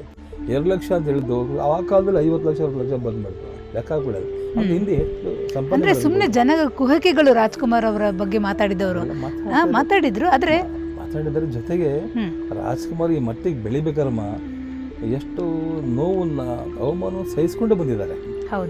ನಿಮ್ಗೆ ಹೇಳಬೇಕು ಅಂದ್ರೆ ಒಂದು ಸಂದರ್ಭದಲ್ಲಿ ನಾನು ಹೇಳಲಿಕ್ಕೆ ಇಟ್ಬಿಡೋದಿಲ್ಲ. ಅಮರಶಿಲ್ಪಿ ಜಕಣಾಚಾರಿನ ಚಿತ್ರದಲ್ಲಿ BS ರಂಗ ಪ್ರೊಡ್ಯೂಸ್ ಮಾಡಿರೋದು. ಆ ಚಿತ್ರ ರಾಜ್ಕುಮಾರ್ ಅವರು ಮಾಡ್ತಾರೆ ಅಂತ ಹೇಳಿ ಕರ್ಕೊಂಬರ್ತಾರೆ. ಮೇಕಪ್ ಹಾಕುವಾಗ ಇನ್ನೂ ಮೇಕಪ್ ಆಗಿರೋದಿಲ್ಲ. ಅಲ್ಲಿ ಪಕ್ಕದಲ್ಲಿ ಒಬ್ಬರು ಮೇಕಪ್ ಹಾಕ್ತಾ ಇರ್ತಾರೆ. ಮೂರ್ತಿಗೆ ಬನ್ನಿ ಅಂತ. ಅಲ್ಲಪ್ಪ ಯಾಕಪ್ಪ ಮೇಕಪ್ ಹಾಕಿದ್ರು ಎಲ್ಲ ಆಗಲೇ ಆಗಿ ನಿಮ್ಗೆ ಆಮೇಲೆ ಬರುತ್ತೆ. ನಂತೆ ಯಾಕೆ ಬರುತ್ತೆ, ನೀವು ಜಕಣಾಚಾರ್ಯ ಪಾತ್ರ ನೀವು ಅವ್ರ ಮಗನ ಪಾತ್ರ ಮಾಡಬೇಕಂತೆ ಅಂತ ಹೇಳಿದಾಗ ಅವ್ರಿಗೆ ಏನಾಗಬೇಕು ಹೇಳಿ. ಹೌದು, ಆ ಕಾಲಕ್ಕಾಗಲೇ ಅವರು ತುಂಬ ಮಾತಾಡಲಿಲ್ಲ. ಅವರು ಅಲ್ಲಿ ಹೋಗಿ ಅಲ್ಲಿ ವಿಶ್ ಮಾಡಿಬಿಟ್ಟು ಸೀದಾ ಹೊರಗಡೆ ಬಂದುಬಿಟ್ಟು ಕೇಳದೆ ವಿಕ್ರಮ್ ಸ್ಟುಡಿಯೋದಿಂದ ಆಟೋದಲ್ಲಿ ಆಗಿ ಮನೆಗೆ ಬಂದುಬಿಡ್ತಾರೆ. ಇನ್ನೊಬ್ಬರಾಗಿ ಎಷ್ಟು ಗಲಾಟೆ ಮಾಡ್ಬೋದಾಯ್ತು. ಕೊನೆಗೆ ಹೇಳಿ ಯಾಕೆ ಹೀಗಾಯ್ತು ಬಿಡಿ, ನನಗಿಂತ ಒಳ್ಳೆ ಕಲಾವಿದರು ಕಲ್ಯಾಣ್ ಕುಮಾರ್ ಅವರು ಮಾಡಲಿಕ್ಕೆ ತಪ್ಪೇನಿಲ್ಲ ಅಂತ ಹೇಳಿದ್ರೆ ಅದು ಎಲ್ಲವರು ಎಕ್ಸ್ಪ್ರೆಸ್ಸೇ ಮಾಡಲಿಲ್ಲ ಅವರು. ಆಮೇಲೆ ಗೊತ್ತಾಯಿತು ವಿಷಯ. ಅವರಾಗಿ ಎಲ್ಲೂ ಹೇಳ್ಕೊಳ್ಳಿಲ್ಲ ಅವರು. ಅಂದರೆ ಇದು ರಾಜ್ಕುಮಾರ್ ದೊಡ್ಡ ಗುಣ. ಹಾಗೆ ರಾಜ್ಕುಮಾರ್ ಯಾಕಪ್ಪ ಎಲ್ಲಿ ಹೇಗೆ ಬಂತು ಅಂತ ಹೇಳಿದ್ರೆ ಹೇಳ್ತೀನಿ. ಅವ್ರ ತಂದೆ ಹೇಳ್ಕೊಡೋರಂತೆ, ಅಲ್ಲಪ್ಪ ಶಿಸ್ತು, ಹಿಂದೆ ತೊಳ್ಕೊಂಡು ಮುಂದಕ್ಕೆ ಹೋಗಬೇಕು. ಆಮೇಲೆ ಕಂಡವರ ಇದಕ್ಕೆ ಆಸೆ ಬಿಡಬೇಡ, ಸುಳ್ಳು ಹೇಳಬೇಡ, ಸಮಯಕ್ಕೆ ಸರಿಯಾಗಿ ಹೋಗಬೇಕು, ಯಾವುದೇ ಕೆಲಸ ಕೊಟ್ಟು ಕೂಡ ಪ್ರೀತಿಯಾಗಿ ನೀನು ಅದನ್ನು ಮಾಡಬೇಕು. ನೀನು ಇಷ್ಟು ಹೇಳ್ಕೊಡಿ. ಇದನ್ನು ಮಾಡಿಕೊಂಡ್ರೆ ನೀನು ಜೀವನದಲ್ಲಿ ನಿನಗೆ ಸಾಧನೆ ಜಯ ಅನ್ನೋದು ಕಟ್ಟಿಟ್ಟು ಬುತ್ತಿ ಅಂತ ರಾಜ್ಕುಮಾರ್ ಹಾಗೇ ನಡ್ಕೊಂಡು ಬಂದರು. ಇನ್ನೊಂದು ಹೇಳಿಬಿಡ್ತೀನಿ, ಅವ್ರು ಯಾವುದೇ ಸಂದರ್ಭ ರಾಜ್ಕುಮಾರ್ ಬಂದಿದ್ದು ಏನೇ ಸಂದರ್ಭ ಬಂದರೂ ಕೂಡ ಅವ್ರ ತಂದೆ ತಾಯಿಯನ್ನು ಸ್ಮರಿಸ್ಕೊಳ್ಳಿ ಇರ್ತಾನೆ ಇರಲಿಲ್ಲ. ಅದೊಂದು ಅವ್ರ ದೊಡ್ಡ. ಅವರ ತಂದೆ ತೀರ್ಹೋದ ನಂತರ ಅವ್ರ ಮನೆಯಿಂದ ಹೊರಗಡೆ ಹೋಗಬೇಕಾದ್ರೂ ಅವ್ರ ಫೋಟೋಗಾದ್ರೂ ಕೈ ಮುಗಿದ್ಬಿಟ್ಟು ಹೋಗ್ತಾ ಇದ್ರು ಅಂತ ಕೈ ಮುಗಿಬೇಕು. ಸಂಶೋಧನೆ ಮನೇಲಿ ಯಾರು ಹಿರಿಯರಿದ್ರು ಕೂಡ ಅವ್ರ ತಾಯಿಯಲ್ಲಿ ನಮ್ಮ ತಾಯಿಯಲ್ಲಿ ನಮಸ್ಕಾರ ಮಾಡ್ಕೊಳ್ಳಿ. ಹಿರಿಯವರು ಯಾರಿದ್ರು ಕೂಡ ಅವ್ರ ಕರೆದು ನಮಸ್ಕಾರ ಮಾಡಿ ಆಚೆ ಬರ್ತಾರೆ. ಇದು ಅವ್ರ ದೊಡ್ಡ ಗುಣ. ಸರ್, ತಾವು ತಮ್ಮ ಸಹೋದರಿಯವ್ರ ಜೊತೆ ಸೇರಿಕೊಂಡು ಸಿನಿಮಾ ನಿರ್ಮಾಣ, ಹಂಚಿಕೆ, ಚಿತ್ರ ಪ್ರದರ್ಶನ, ವಿತರಕರು ಈ ಎಲ್ಲ ಒಂದು ನಾಲೆಡ್ಜನ್ನು ಪಡ್ಕೊಳ್ತೀವಿ. ಹಾಗೆ ನೋಡಿದ್ರೆ ನಿಮಗಂಥ ನಾಲೆಡ್ಜ್ ಏನೂ ಇರಲ್ಲ. ಆದರೆ ತಮ್ಮ ಅಕ್ಕವರು ತಮಗೆಲ್ಲವನ್ನು ಹೇಳ್ಕೊಡ್ತಾರೆ. ಅವ್ರ ಜೊತೆಯಾಗಿ ಕೆಲಸ ಮಾಡ್ತಾ ಒಂದು ದೊಡ್ಡ ಜ್ಞಾನವನ್ನು ತಾವು ಪಡ್ಕೊತೀರಿ. ಆ ನಂತರ ತಾವೇ ಸ್ವತಃ ಚಲನಚಿತ್ರ ನಿರ್ಮಾಣಕ್ಕೆ ತಾವು ಮುಂದಾಗ್ತೀರಿ. ಅದ್ರ ಬಗ್ಗೆ ಒಂದಷ್ಟು ಹೇಳಿ ಸರ್. ಮೊದಲೇ ಹೇಳಿದೆ, ನಾನು ಉಪಾಧ್ಯಾಯನ ಇದ್ದಾಗಲೂ ಕೂಡ ಫಸ್ಟ್ ನಮ್ಮ ಫ್ಯಾಮಿಲಿ ಒಳಗೆ ಶ್ರೀನಿವಾಸ ಕಲ್ಯಾಣ ಚಿತ್ರ ಮಾಡಿದ್ರು. ಆಮೇಲೆ ಗ್ಯಾಪ್ ಆಗೋಯ್ತು, ನಾನು ಹೋಗಲೇ ಇರೋದು. ಆಮೇಲೆ ನನ್ನ ತಮ್ಮ ಶ್ರೀನಿವಾಸ್ ಸೇರಿಕೊಂಡು ಒಲವು ಗೆಲುವು ಒಂದು ಸಿನಿಮಾ ಮಾಡಿದ್ವಿ. ರಾಜ್ಕುಮಾರ್ ಲಕ್ಷ್ಮೀ ಮೇಲೆ ನೋಡಿದ್ರು. ಅದಾದಮೇಲೆ ನಾನು ನಮ್ಮ ಅಕ್ಕ ನನ್ನ ವಜ್ರಶ್ರೀ ಹಂಚಿಕೆ ಕೂರಿಸಿದ ಮೇಲೆ ಈ ವಾಣಿಯವರ ಕಾದಂಬರಿ ಹೊಸ ಬೆಳಕು ಚಿತ್ರನ ಮಾಡಿದ್ವಿ. ಹೊಸ ಬೆಳಕು ಚಿತ್ರವನ್ನು ಮೈಸೂರಿನ ಶೂಟಿಂಗ್ ಶುರು ಮಾಡಿದ್ವಿ. ಒಂದು ರಾಜ್ಕುಮಾರ್ ಏನಪ್ಪ ಅಂದರೆ ಅವಾಗ ಏನೇ ಮಾಡಿದ್ರು ಕತೆ ಅವ್ರು ಒಪ್ಪಿಗೆ ಆಗಬೇಕು. ಕತೆ ಒಪ್ಪಿಗೆ ಆಗಿದ್ರು ಅವ್ರು ಮಾಡ್ತಿರ್ಲಿಲ್ಲ. 2 ದಿವಸ ಶೂಟಿಂಗ್ ಮಾಡಿದ್ವಿ. 3 ದಿವಸಕ್ಕೆ ಅವ್ರು ಯಾಕೋ ಮನಸ್ಸಿಗೆ ಬರಲಿಲ್ಲ. ಈ ಕತೆ ಬೇಡ, ಇನ್ನು ವರ್ಕ್ ಮಾಡಬೇಕು, ಬೇಡ ಸ್ಟಾಪ್ ಮಾಡಬೇಕು. ಡೈರೆಕ್ಟರ್ ಯಾರು? ದೊರೆ ಭಾಗವನ್ ಅವರು. ಹಾಗೆಲ್ಲ ನಮಗೆ ಚಿತ್ರರಂಗದ ಬೆನ್ನೆಲುಬು ಅಂದರೆ ಉದಯ್ ಶಂಕರ್ ಅವ್ರು ಮರೆಯಾಗಿಲ್ಲ. ಉದಯ್ ಶಂಕರ್ ಕೊನೆಗೆ ಉದಯ್ ಶಂಕರ್ ಅವರೇ ಯಾಕೋ ನನಗೆ ಕತೆ ಸಮಾಧಾನ ಆಗ್ತಾಯಿಲ್ಲ, ಸ್ಟಾಪ್ ಮಾಡಿಬಿಟ್ಟು ರೆಡಿ ಮಾಡ್ಕೊಳ್ಳಿ. ಪುನಃ 8 ದಿವಸದವರೆಗೂ ಕೂತ್ಕೊಂಡು ರೆಡಿ ಮಾಡಿ ಆಮೇಲೆ ಶೂಟಿಂಗ್ ಶುರು ಮಾಡಿ. ಯಾಕಂದ್ರೆ ರಾಜ್ಕುಮಾರ್ ಅವರು ಯೋಚನೆ ಮಾಡೋರು ಯಾರು ತೊಂದರೆ ಆಗಬಾರ್ದು. ಆ ಹೊಸ ಬೆಳಕು ಚಿತ್ರ ನಾನು ನನ್ನ ತಮ್ಮ ಶ್ರೀನಿವಾಸ್ ಸೇರ್ಕೊಂಡು ಮಾಡೋದು ತುಂಬ ಪಿಕ್ಚರ್ ಮಾಡಿದ್ವಿ. ತುಂಬ ಚೆನ್ನಾಗಿ. ಆಮೇಲೆ ಅವರು ಡಾಕ್ಟರ್ ರಾಜ್ಕುಮಾರ್ ಅವರು ಅತಿ ಹೆಚ್ಚು ಕಾದಂಬರಿಗಳನ್ನು ಆಯ್ಕೆ ಮಾಡಿಕೊಂಡು ಅದರಲ್ಲೇ ಚಿತ್ರಗಳನ್ನು ಇಡೀ ಕರ್ನಾಟಕ, ಇಡೀ ವಿಶ್ವದ ಪ್ರಪಂಚದಲ್ಲೇ ಚಿತ್ರರಂಗದಲ್ಲೇ ಹೆಚ್ಚು ಕಾದಂಬರಿ ಮಾಡಿದಂಥ ಕೀರ್ತಿ ರಾಜ್ಕುಮಾರ್ ಸರ್. ಹೌದು ಸರ್, ಹೌದು. ನಿಜವಾಗ್ಲೂ ಕೂಡ ಇಷ್ಟು ಯಾವ ಕಲಾವಿದರು ಕೂಡ ಯಾವ ಹೀರೋ ನಾಯಕರು ಕೂಡ ಇಷ್ಟು ಕಾದಂಬರಿ ಚಿತ್ರ 4 ಕಾದಂಬರಿ ಹಾಕ್ಕೊಂಡಿಲ್ಲ ಪಿಕ್ಚರ್ನಲ್ಲಿ. ಅದು ರಾಜ್ಕುಮಾರ್ ಒಬ್ಬರೇ ಅದು ಮಾಡೋಕ್ಕೆ ಸಾಧ್ಯ. ಅದು ಹೆಚ್ಚು ನಮ್ಮ ದೊರೆ ಭಾಗವನವರೇ ಅದನ್ನು ಡೈರೆಕ್ಟ್ ಮಾಡಿದ್ರು. ಆಮೇಲೆ ತಾವು ನಿರ್ಮಾಪಕರಾಗ್ತೀರಿ, ಹಣ ಹೂಡಿಕೆಯನ್ನು ಮಾಡ್ತೀರಿ. ಕೆಲವು ಸಲ ತಮಗೆ ಚಿತ್ರದಲ್ಲಿ ಬಹಳಷ್ಟು ಗೆಲುವಾಗಿದೆ, ಕೆಲವು ಸಲ ಸೋಲಾಗಿದೆ. ನಾವು ಅನ್ಕೋತೀವಿ ಸಿನಿಮಾ ಅಂತಂದರೆ ಎಲ್ಲ ಕಲರ್ಫುಲ್ ಆಗಿರುತ್ತೆ, ಎಲ್ಲ ಚೆನ್ನಾಗಿರುತ್ತೆ, ಎಲ್ಲ ಬ್ರೈಟ್ ಆಗಿರುತ್ತೆ, ಬಹಳಷ್ಟು ಲಾಭ ಬಂದ್ಬಿಡುತ್ತೆ ಅಂತ. ಆದರೆ ಹಾಗಲ್ಲ, ಅಲ್ಲೂ ಸಹ ನೋವು, ಅವಮಾನ, ದುಃಖ, ಸೋಲು, ಕಣ್ಣೀರು ಇಷ್ಟೆಲ್ಲವೂ ಇದೆ. ಒಂದು ನಿಜ, ಏನೇ ಆದರೂ ಕೂಡ ರಾಜ್ಕುಮಾರ್ ಚಿತ್ರಗಳಿಗೆ ರಾಜ್ಕುಮಾರ್ ಮಾಡೋ ಚಿತ್ರಗಳು ಬಂಡವಾಳಕ್ಕಿಂತ ತೊಂದರೆ ಆಗ್ತಿರಲಿಲ್ಲ, ಅಷ್ಟು ಮಾತ್ರ ಗ್ಯಾರಂಟಿ. ರಾಜ್ಕುಮಾರ್ ಚಿತ್ರಗಳು ಕೂಡ ಸಾಕಷ್ಟು ಯಶಸ್ಸು ಕಂಡಿದ್ದಾವೆ, ಸಾಕಷ್ಟು ಕೆಲವು ಸ್ವಲ್ಪ ಒಂದು ಅಳತೆ ಸೋಲು ಅನುಭವಿಸಿದೆ. ಯಾಕೆ ಉದಾಹರಣೆಗೆ ನಾವು ಹೊಸ ಬೆಳಕು ಮಾಡಿದ್ವಿ, ಒಲವು ಗೆಲುವು ಮಾಡಿದ್ವಿ, ಆಮೇಲೆ ಈ ಹಾವಿನಡಿ ಸಿನಿಮಾ ಮಾಡಿದ್ವಿ. ಹಾವಿನಡಿ ಸ್ವಲ್ಪ ಸುಮಾರಾಗಿ ಹೋಯಿತು. ನಮ್ಮ ಭಾವ ಹೇಳೋರು ಅವ್ರ ಕಥೆ ಮನಸ್ಸು ಬರೆದಿದ್ದಾರೆ, ಬೇಡಪ್ಪ ಯಾಕೆ ನಮಗೆ ಆಫೀಸ್ ನಡಿಬೇಕಲ್ಲ. ಮಕ್ಕಳು ಹೇಳೋರು ನೀವೇನೋ ಹೇಳ್ಬಿಡ್ತೀರಿ ನಾವು ಸಂಸಾರ ಮಾಡೋದು ಹೇಗೆ, ಕಂಪ್ನಿ ನಡೆಸೋದು ಹೇಗೆ ಅಂತ. ಅಲ್ಲಪ್ಪ ಅವ್ರಿಗೆ ನಮಗೆ ಹೋಗೋದೆ ಒಳಗಡೆ ಜನ ಯಾಕೆ ತಗೋತಾರೆ, ಅದೆಲ್ಲ ಆಗಲಿ ಮಾಡಲೇಬೇಕು, ನಿಮ್ಗೆ ಇಷ್ಟ ಅಂತ ಹೇಳೋರು. ಅವ್ರು ಹೇಳೋರು ಹೆಚ್ಚು ಕಡಿಮೆ ಆದಾಗ ನಾನು ಹೇಳಿಲ್ವ, ನಾನು ಮಾತು ಕೇಳಲಿಲ್ಲ ಅಂತ. ಹಾವಿನಡಿ ನಿಮಗೆ ಸ್ವಲ್ಪ ನಮಗೆ ಆಮೇಲೆ ದಿನಗಳು ಬಂತಲ್ಲ, ಈ ಕೆರಳ ಸಿಂಹ, ಕೆಲಸ ಮೋಡ, ಕಾಳಿದಾಸ, ಹಾಲು ಜೇನು, ಇವೆಲ್ಲ ಸೂಪರ್ ಡೂಪರ್ ಎಲ್ಲ ಗೊತ್ತಲ್ಲ. ಹಾಲು ಜೇನು ಅಂತ ಸೂಪರ್ ಹಿಟ್. ನಾವು ಹಿಂದೆ ತಿರುಗಿ ನೋಡಲೇ ಇಲ್ಲ. ಆ ಸಂಗೀತ ಶ್ರೀನಿವಾಸ ಡೈರೆಕ್ಟರ್ ಬಂದರು, ಇನ್ನೊಂದು ಮನಮೆಚ್ಚಿದ ಹುಡುಗಿ ಅಂತ MS ರಾಜಶೇಖರ್ ಡೈರೆಕ್ಷನ್ ಮಾಡೋದು, ಒಂದಕ್ಕೊಂದು. ಆಮೇಲೆ ಕೊನೆಗೆ ಏನಾಯ್ತು, ರಾಜ್ಕುಮಾರ್ ಸ್ವಲ್ಪ 2 ವರ್ಷ 3 ವರ್ಷ ಗ್ಯಾಪ್ ಕೊಡೋ ಶುರು ಮಾಡಿ. ಯಾಕಪ್ಪ ಅಂದರೆ ಅದು ಶಿವರಾಜ್ಕುಮಾರ್ ಬಂದ್ಬಿಟ್ರು, ರಾಘವೇಂದ್ರ ರಾಜ್ಕುಮಾರ್ ಬಂದರು, ನನ್ನ ಮಕ್ಕಳು ಮಾಡ್ತಾ ಇದ್ದಾರೆ. ಅವ್ರಿಗೇನಪ್ಪ ಉದಯಶಂಕರ್ ಅಣ್ಣವ್ರ ಕತೆ ಮಾಡೋದು ಕಷ್ಟ. ಯಾಕೆ ಅವ್ರ ಕಥೆಯಲ್ಲಿ ಬೀಡಿ ಸೇದಬಾರ್ದು, ಸಿಗರೇಟ್ ಸೇದಬಾರ್ದು, ಕುಡಿಬಾರ್ದು, ಆಮೇಲೆ ಹೆಣ್ಣು ಮಕ್ಕಳು ಅಶ್ಲೀಲವಾಗಿ ಕಾಣಬಾರ್ದು. ಅವ್ರು ಒಪ್ಕೋತಾರೆ.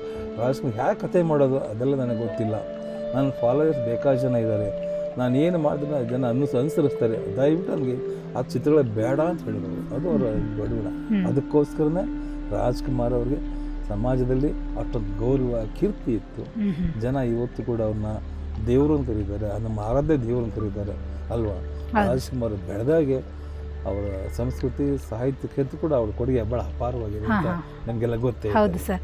ತಾವು ಆನಂತರ ಕರ್ನಾಟಕ ಚಲನಚಿತ್ರ ವಾಣಿಜ್ಯ ಮಂಡಳಿಗೆ ಅಧ್ಯಕ್ಷರಾಗ್ತೀರಿ. ಅದು ಒಂದು ನಿಜ ಹೇಳಬೇಕು ಅಂತಂದರೆ ಒಂದು ಹೆಸರಿಗೆ ಬಹಳ ದೊಡ್ಡ ಹುದ್ದೆ ಆದ್ರೂ ಅದಕ್ಕೆ ಜವಾಬ್ದಾರಿಗಳು ಬಹಳಷ್ಟು ಹೆಚ್ಚು. ಅದನ್ನು ತೆಗೆದುಕೊಳ್ಳುವಂತಹ ನಿರ್ಧಾರಗಳನ್ನು ಬಹಳ ಯೋಚನೆ ಮಾಡಿ ಮಾಡಬೇಕು. ಯಾಕೆಂತಂದರೆ ಇಡೀ ಚಲನಚಿತ್ರ ನಿರ್ಮಾಣ ಒಂದು ಬೇರೆ ಏನು ಹಲವಾರು ಸಮಸ್ಯೆಗಳನ್ನು ಅಧ್ಯಕ್ಷರ ಸ್ಥಾನದಲ್ಲಿ ಕೂತ್ಕೊಂಡಂಥ ವ್ಯಕ್ತಿ ಅದನ್ನು ನಿಭಾಯಿಸಬೇಕಾಗುತ್ತೆ. ಬಹಳ ಒಂದು ಕಾಂಪ್ಲಿಕೇಟೆಡು, ಸಮಸ್ಯಾತ್ಮಕವಾದದ್ದು, ಒಂದೊಂದು ಕ್ಷಣನೂ ಯೋಚನೆ ಮಾಡಿ ಕೆಲಸ ಮಾಡಬೇಕಾಗತ್ತೆ. ಅಲ್ಲಿನ ಅನುಭವ ಒಂದಿಷ್ಟು ಹೇಳಿ ಸರ್.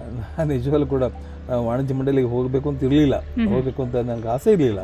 ಆ ಚಿತ್ರರಂಗಕ್ಕೆ ಬಂದಾಗ ನನಗೆ ಮಾದರಿಯಾಗಿ ನಿಂತ್ಕೊಂಡು ಅವರು ನನಗೆ ಸಲಹೆ ನೀಡಿದವರು KC ಚಂದ್ರಶೇಖರ್ ಅವರು. KC ಚಂದ್ರಗೌಡರು ನಿಮ್ಮ ಹೆಸರು ಕೇಳಿರಬೇಕು. ಅವರ ಬಂಗಾರ ಮನುಷ್ಯ, ಬಬ್ಬರ್ ಖಾನ್ ಮತ್ತು ಹುಲಿಯಾನ್ ತಗೊಂಡ ಸಿನಿಮಾ, ಅವ್ರ ಮಗ KC ಚಂದ್ರ ಅವರು ನನಗೆ ಸಹಾಯ ಮಾಡಿದ್ರು. ಈ ವಾಣಿಜ್ಯ ಮಂಡಳಿಗೆ ಬರಬೇಕಾದ್ರೆ ನಾನಾಗಿ ಬಂದವನಲ್ಲ, ನನಗೆ ಬೇಡಪ್ಪ ಯಾಕೆ ಬೇಕು ಅಂತ ಇದ್ದೀವಿ.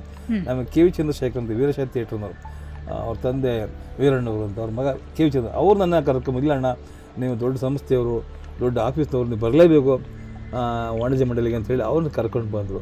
ನಾನು ಉಪಾಧ್ಯಕ್ಷನಾಗಿ ಖಜಾಂಚಿಗೆ ಕೆಲಸ ಮಾಡಿದ್ದೆ.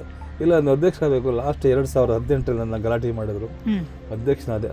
ಸ್ವಲ್ಪ ಸವಾಲುಗಳಿತ್ತು ನಮಗೆ.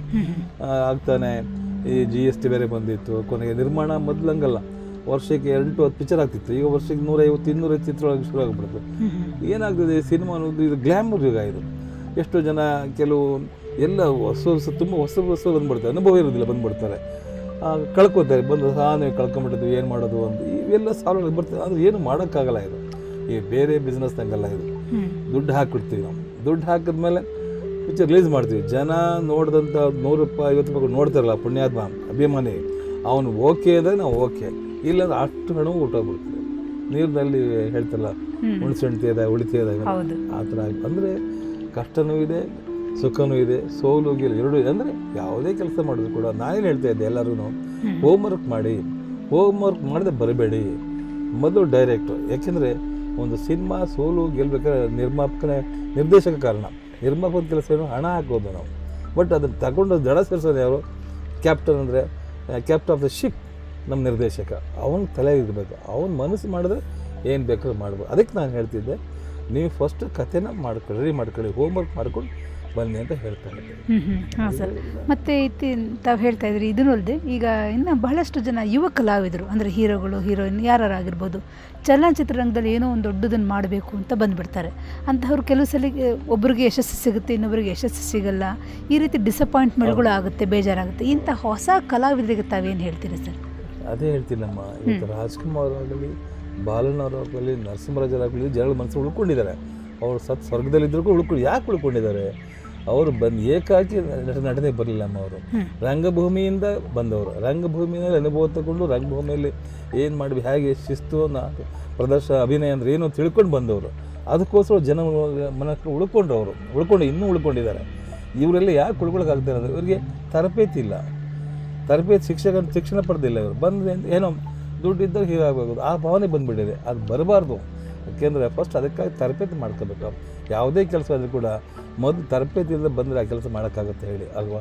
ಒಂದು ಅಡುಗೆ ಅನ್ನ ಮಾಡಬೇಕು, ಎಷ್ಟು ಕಷ್ಟಪಡ್ಬೇಕು ಹೇಳಿ. ಒಲೆ ಹೆಚ್ಚಬೇಕು, ನೀರಿಡಬೇಕು, ಅದಕ್ಕೆ ಅಕ್ಕಿ ಹಾಕ್ಬೇಕು, ಎಷ್ಟು ಎಣ್ಣೆ ಇಡಬೇಕು. ಅಲ್ಲ ಹೆಚ್ಚು ಕಡಿಮೆ ಏನಾಗುತ್ತೆ, ಮುಳ್ಳಕ್ಕಿ ಆಗುತ್ತೆ, ಅನ್ನ ಇದಾಗ್ಬಿಡು ಅಲ್ವಾ?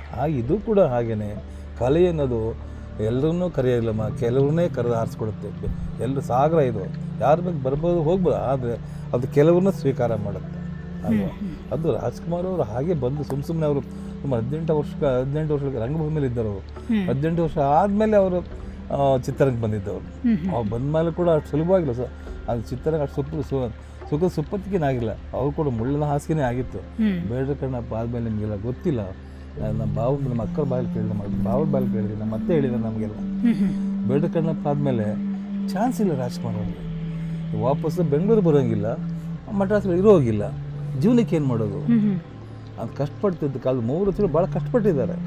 ಅದು ಹೇಳಬೇಕು. ಇವತ್ತು ನಮ್ಮ ಭಾವನ ಬಾಯಲ್ಲೇ ಕೇಳಬೇಕು, ನಮ್ಮ ಅತ್ತೆ ಬಾಯಲ್ಲೇ ಕೇಳಬೇಕು. ಕೊನೆಗೆ ಯಾರೋ ಪುಣ್ಯಾತ್ಮ ಆ ಸೂರ್ಯನ ಪಿಕ್ಚರ್ ತೆಗಿಬೇಕು ಅಂತ ಬರ್ತಾರೆ. ಬಂದಾಗ ವಿಶ್ವನಾಥ್ ಶೆಟ್ಟಿ ಅಂತ ಇರಬೇಕಾಯ್ತು, ಅವ್ರ ಹೆಸರು ಗೊತ್ತಿಲ್ಲ ನನಗೆ. ಅವ್ರು ಬಂದ ಮೇಲೆ ಅವ್ರು ಅಡ್ವಾನ್ಸ್ ಕೊಟ್ಟು ಹೋಗ್ತಾರೆ. 500 ರೂಪಾಯಿ ಅವ್ರಿಗೆ ಹಾಕಲ್ಲ. 500 ರೂಪಾಯಿ ಇವತ್ತು 500 ರೂಪಾಯಿ ಅದಕ್ಕೂ ಗೊತ್ತಿದೆ. ಅವ್ರು ಕೊಟ್ಟಾಗ ಫಸ್ಟ್ ನಮ್ಮ ಅಕ್ಕ ಹೋಗಿ ಎಲ್ಲ ಅಂಗಡಿನಲ್ಲಿ ಹೋಗಿ ನನಗೆ ಸಾಮಾನು ತಂದು ಹಾಕ್ಬಿಡ್ತಾರಂತೆ. 500 ರೂಪಾಯಿ ಹಾಕೋದ್ರಲ್ಲಿ 56 ಇಸು ಮಾತು ಲೆಕ್ಕ ಹಾಕೊಳ್ಳಿ. ಏನು 500 ರೂಪಾಯಿ ಇವತ್ತು 5 ಲಕ್ಷ ಇದ್ದಂಗೆ, 50,000 ಇದ್ದಂಗೆ ಅದು. ಹಾಗೆ ಭಾಳ ಕಷ್ಟಪಟ್ಟಿದ್ದಾರೆ ಜೀವನದಲ್ಲಿ ಅವರು ಈ ಮಟ್ಟಿಗೆ ಬೆಳಿಬೇಕಾದ್ರೆ. ಅಂದರೆ ರಾಜ್ಕುಮಾರ್ ಹೇಗೆ ಬೆಳೆದ್ರು ಹಾಗೆ ಚಿತ್ರರಂಗೂ ಹಾಗೆ ಬೆಳೀತಾರೆ. ಅದ್ರ ಜೊತೆಗೆ ನಮ್ಮ ಅಯ್ಯರವರು, ಬಾಲಕೃಷ್ಣ ಅವರು, ನರಸಿಂಹರಾಜ್ ಇವರೆಲ್ಲ ಸಾಥ್ ಕೊಟ್ಟಿದ್ದಾರೆ.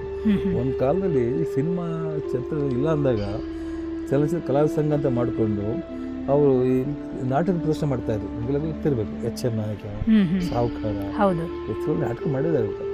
ಬಳಕ ಇವತ್ತೇನು ಇಂಥದ್ದು ಬೆಳೆದಿದೆ. ಇವತ್ತು ಕೋಟಿ ಬೆಲೆ ಇಲ್ಲ ಇವತ್ತು. ಅಂದರೆ ಅವ್ರ ಕಾಲದಲ್ಲಿ ಅಷ್ಟು ಇರಲಿಲ್ಲಮ್ಮ.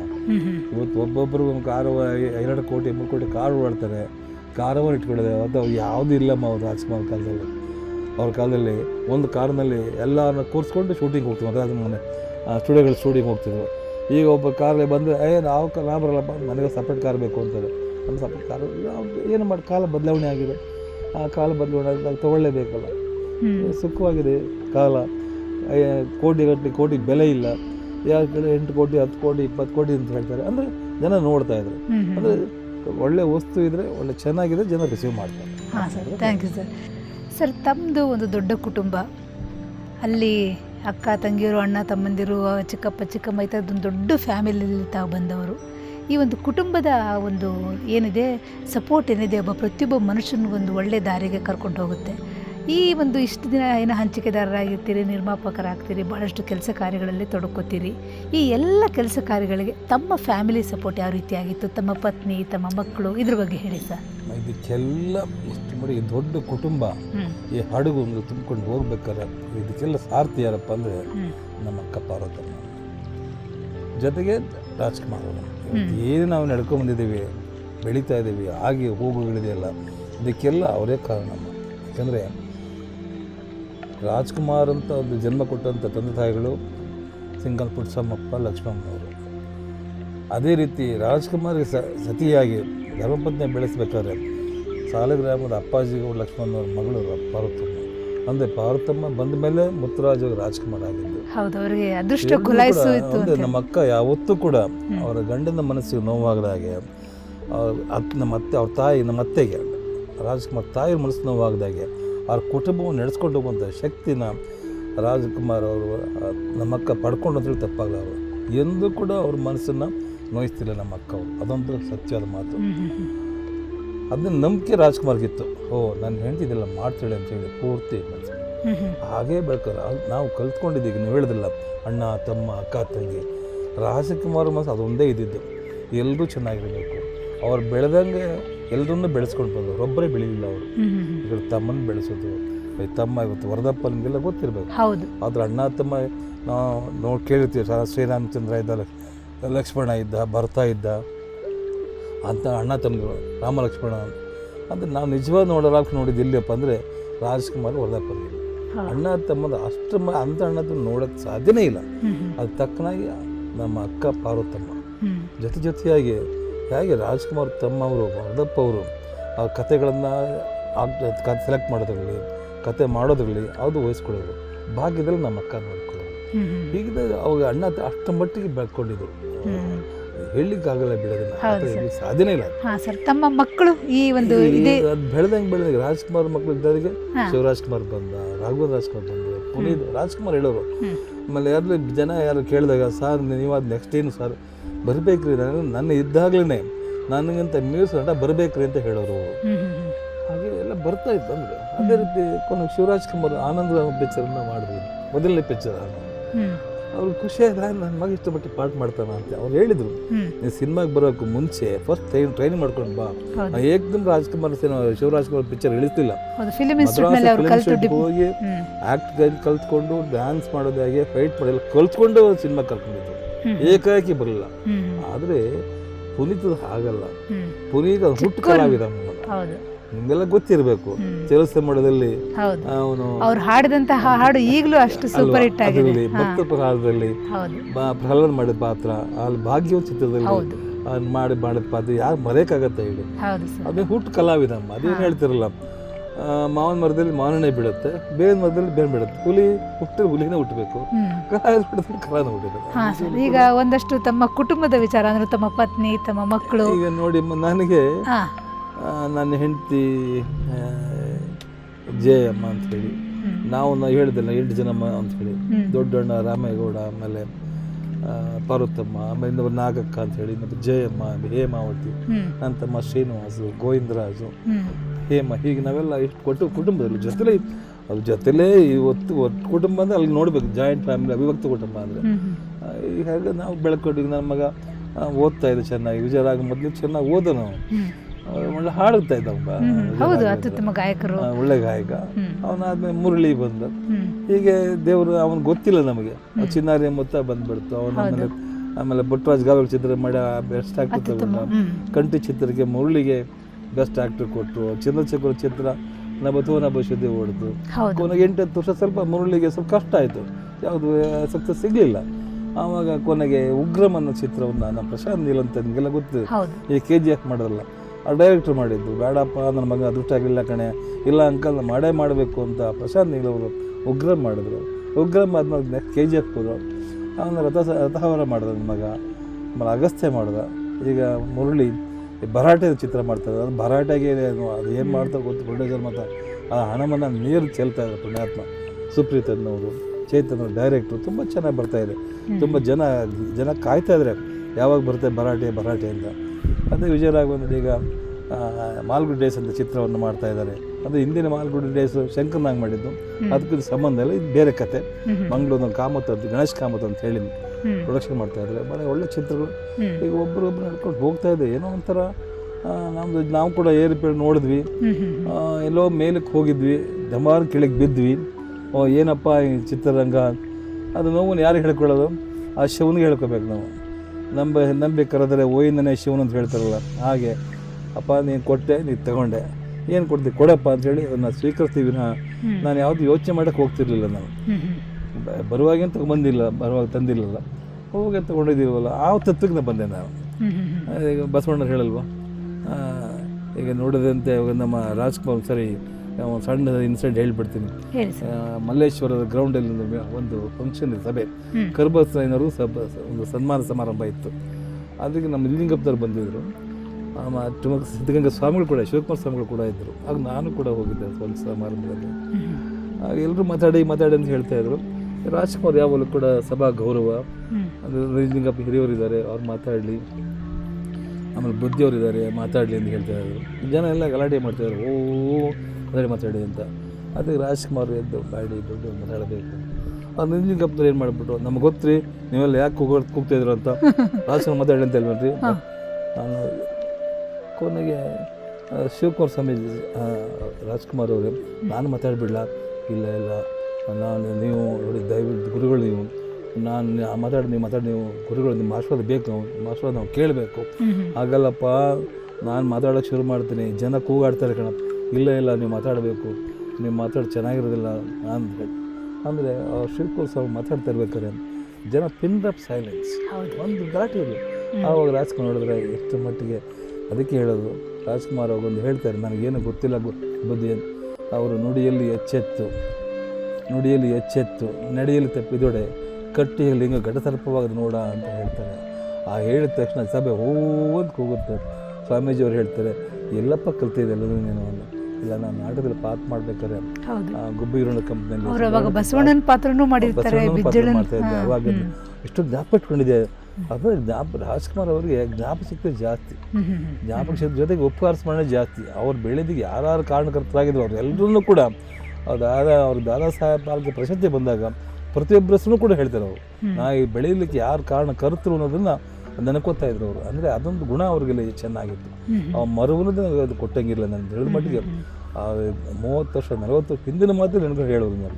ಅಂಥ ಜ್ಞಾಪಕ ಶಕ್ತಿ, ಬ್ರಹ್ಮಾಂಡ ಜ್ಞಾಪಕ ಶಕ್ತಿ ಪುಣ್ಯಾತ್ಮನಿಗೆ ಅದು ದೇವರು ಕೊಟ್ಟ ವರ ಅಂತ ನಾನು ಹೇಳಲಿಕ್ಕೆ ಎಷ್ಟು ಬರ್ತೀನಿ ನಾನು. ಸರ್, ಇತ್ತೀಚಿನ ದಿನಗಳಲ್ಲಿ ಚಲನಚಿತ್ರರಂಗ ಮೊದಲು ಎಷ್ಟು ಯಶಸ್ಸನ್ನು ಕಾಣ್ತಾ ಇತ್ತು. ಡಾಕ್ಟರ್ ರಾಜ್ಕುಮಾರ್ ಅವರ ಕಾಲದಲ್ಲಿ ಗಲ್ಲಾಪಟ್ಟಿಕೆನ ಸೂರು ಹೊಡೆದಂತಹ ಚಿತ್ರಗಳು, ಒಂದಲ್ಲ ಎರಡರ ದಾಖಲೆಗಳು, ರಾಷ್ಟ್ರ ಪ್ರಶಸ್ತಿ ಅಂಥ ಒಂದು ವಿಜೃಂಭಣೆ ಇದ್ದಂಥ ಕಾಲದಲ್ಲಿ, ಆ ಕಾಲದಿಂದ ನಾವು ಇತ್ತೀಚಿನ ದಿನಗಳಿಗೆ ಹೋದಾಗ ಒಂದಿಷ್ಟು ದುಃಖ ಆಗುತ್ತೆ. ಯಾಕಂದರೆ ಆಗ ಚಿತ್ರಗಳು ಕಡಿಮೆ ನಿರ್ಮಾಣ ಆಗ್ತಿತ್ತು, ಈಗ ವಿಪರೀತ ಸಿನಿಮಾಗಳಾಗ್ತಿದೆ. ಆದರೆ ಯಶಸ್ಸನ್ನು ಪಡೆಯುವುದರಲ್ಲಿ ಭಾಳ ಸೋಲ್ತಾ ಇದೆ. ಕಡಿಮೆ ಚಿತ್ರಗಳು ನಿರ್ಮಾಣ ಆದರೂ ಕೂಡ ಕ್ವಾಲಿಟಿ ಒಂದು ಗಳಿಕೆ ಕಾಣ್ತಾ ಇದ್ವಿ ನಾವು.